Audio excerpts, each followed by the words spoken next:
imeandaliwa pamoja na shirika la usafiri wa anga duniani pamoja na mamlaka ya usafiri wa anga, ambapo kazi kubwa ambayo wanaifanya kuanzia leo na kesho mpaka kesho kutwa ni kupitia sheria mbalimbali za anga ambazo kwa kawaida ni misingi yake iko kwenye ile mikataba ya kimataifa ya anga. Lengo ni kuangalia maudhui ya sheria hizo za anga, lakini na kuhimizana kuhakikisha kwamba nchi zile ambazo bado hazijaridhia mikataba hiyo na kuziingiza katika sheria zao basi waweze kufanya hivyo.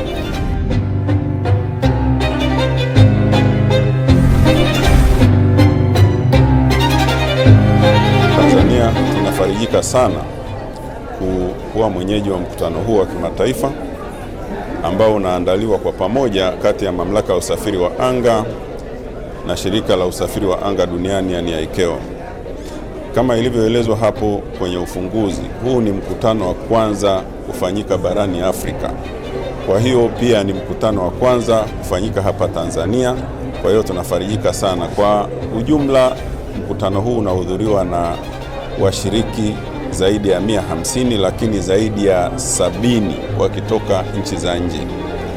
Kwa hiyo ni mkutano ambao kwanza unaunganisha watu mbalimbali, wageni na wenyeji, kuangalia mikataba mbalimbali, kupitia mikataba mbalimbali na sheria mbalimbali ambazo zinashughulikia au zinaendesha usafiri wa anga.